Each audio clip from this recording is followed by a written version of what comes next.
Now, according to the Nigerian Correctional Service, the number of prisoners on death row has surged to 3,688, marking an increase of 98 inmates in the past 6 months. The acting Controller General of the service, Sylvester Nwakuche, described the situation in the correctional facilities as alarming, stressing the need for urgent action to expedite justice delivery and decongest prisons. He noted that there are inmates who have spent years in the facilities without trial, and this situation worsens because governors refuse to sign execution orders or convert death sentences to life terms, which is supposed to ease congestion. They are now engaging top security officials, including Inspector General of Police, the DSS Director General, among others, to push for a faster justice system. Now, joining us in the studio is the Legal and Research Lead, Center for Legal Support and Inmates Rehabilitation, Laura Namdi. Good to see you, Laura. Thank you so much for joining us on this very crucial... Thank you so much for having me. Right. Good morning. Right. So we have a lot of people who are in prison and they have been imprisoned before their trial. And when the trial comes, I do not know how that actually translates, but some of them are on death row, which the governors are finding it very tough to sign into law. What do you consider the challenges? Okay, so personally, I would say international pressure. Yeah. There's a lot of activism and advocacy against the death penalty. That's right. Activists in the international community in Africa as a continent, in Nigeria, are clamoring for the abolishment of the death penalty because it doesn't serve any purpose. So I believe this is one of the reasons why governors are hesitating or are hesitant to sign death execution warrants, because according to law, after the judge pronounces the death sentence, a governor still has to sign the warrant before execution can take place. And so this hesitation is like what we're talking about here, I believe, can be linked to also political pressure from countries that are we'll classify as the global north, countries in like the West and all, who have embraced non-death penalty and are putting pressure on countries like ours to, you know, go abolish the death penalty. Well, our constitutional lawyer, Femi Falana, says, and I quote, keeping an inmate in death row for a long time is tantamount to torture. You agree with that? Well, yes, because according to, I believe, Section 12(2)(c) of the Nigerian Correctional Service Act, if it provides, and I'm paraphrasing, if someone has been on death row for 10 years and has exhausted every means of appeal, the chief judge has the discretion to commute that death sentence to life imprisonment, right? So, and the governor also has the discretion under Section 212 of the Constitution to commute that to a lesser sentence, a life imprisonment, or to grant pardon. So yes, keeping someone there for that long, not knowing what their fate will be, no closure as to what's going to happen. I believe that I agree with the Leonard Silk that stands, because you are not at peace. Okay, you've been convicted. What's next? Am I going to be pardoned? Am I going to, you know, be executed? And yes, that mindset is. I can just imagine. It's not good for anybody. Basically. Right, but then maintaining an overpopulated prison system strains state resources, because there's a whole lot that will definitely go into catering to these people who are in the prison, some of them on death row. But do you feel that that prolonged incarceration is putting the strain on our economic values, especially those on death row, and could enforcing execution orders reduce this, this cost? Okay, like you rightly referred to, the number of incarcerated persons on death row as of now is 3,688, I believe. As at September last year, it was 3,005. In 2017, it was 2,003. In 2021, it was 3,000, right? And then the population of people in incarceration across Nigerian prisons is about 80,000, over 80,000. 70% of that figure are still awaiting trial. So how do you say 3,000 that are on death row will decongest. I think we need to look into the number that is significant, which is over 70%. Let's say we execute everybody who is on death row at 3,006. That's a very, it's not going to solve the problem of, decongesting the prison. As to the economic constraints, yes, keeping people in prison, feeding them and all of that could, impact, strain our economic, whatever, yes. So, but that is why the world is moving into restorative justice.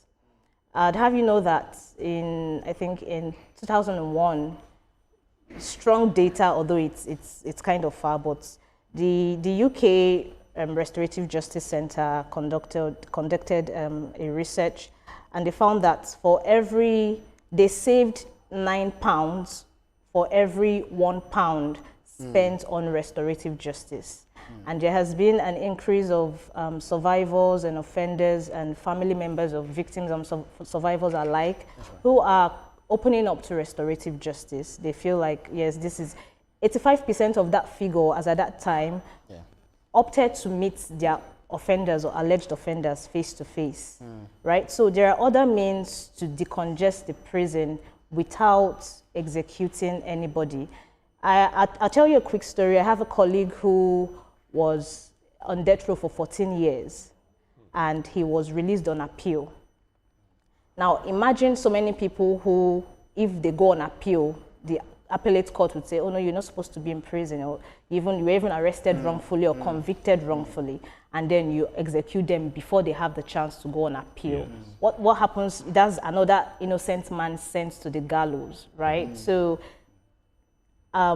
execution orders are not going to solve the prison and the congestion. Exactly. We have other ways, alternative measures to depopulate. We need to depopulate the 70% population, which are people awaiting trial. So is it just to open the gates of the prisons and let some people go and say, some people stay back? Speedy trials. Okay.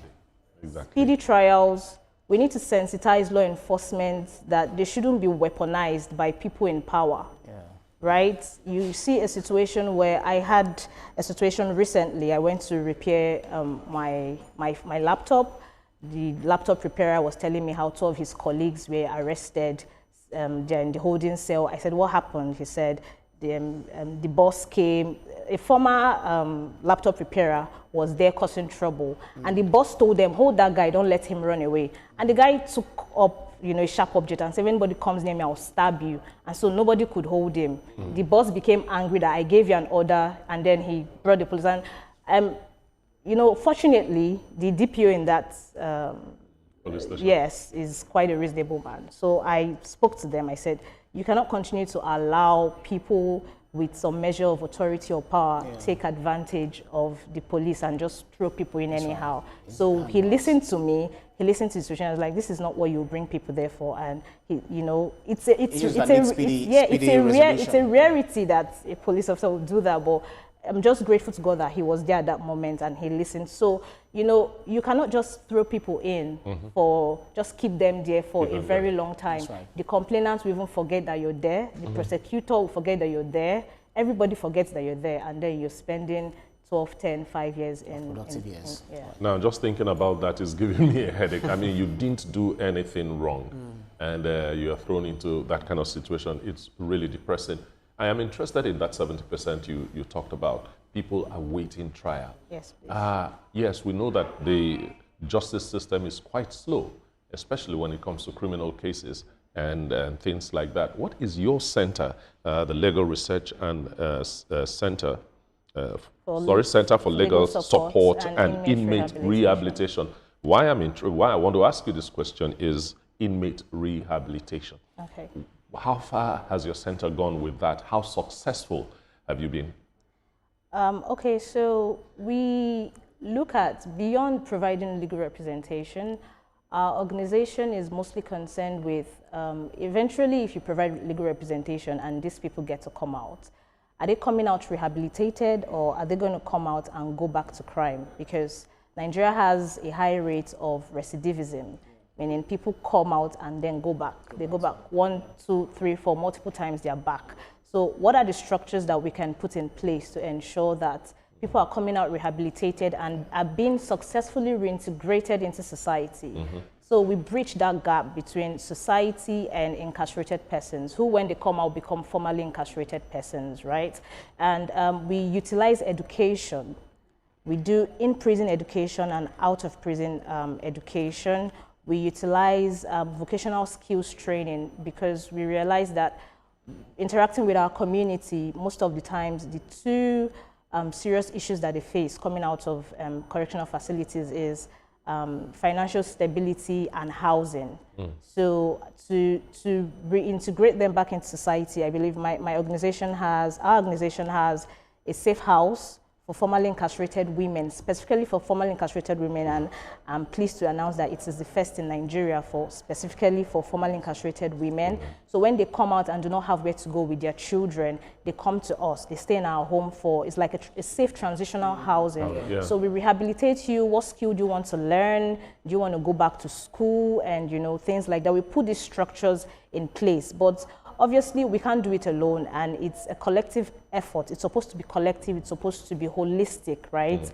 Government is doing their parts, and the society as well are also doing their parts. And we also we've been running our educational program across adult facilities in Lagos since 2020. So we have educators, qualified educators on our volunteer team who teach these people through virtual learning and virtual classes, Zoom, and we prepare them for qualifying examinations, basically to bridge the gap of inequality between those in prison and their counterparts outside prison. So they can sit for GC, and they do sit for GC, they do sit for JAMB, and they do excellently well. So these are some of the things that we do to rehabilitate them inside and also outside. So when they're coming, they're not coming out as a better person. Yes, they're not coming out with heavily weighed down by the impaction of the justice system. So very quickly, I think we have just less than a minute if you can. So there has been this debate over privatizing some of our prisons so that we have public-private partnership where we have some private prisons, or we should just privatize the entire prisons rather than the government running this. Do you think that that's the way to go? Very quickly. Well, I think we should look at, if we're going to go into that, I've not really given that a lot of thoughts, but I'd say that if we're going to go into that, we should look at trend analysis. The privatization of other government enterprises and establishments. Is there trend analysis of it being successful? Exactly. Is there, even who is coming to privatize? They are looking to make profits. Will they have the interest of these people at heart, or they're just coming there to make money? If at all we are going to thread that part, I think these are some of the things that we're supposed to look into before venturing into that part. That's a convenient place for us to leave it. Legal and Research Lead, Center for Legal Support and Inmate Rehabilitation, Laura Nandi. Thank you so much for your time. Thank you so much. Been here.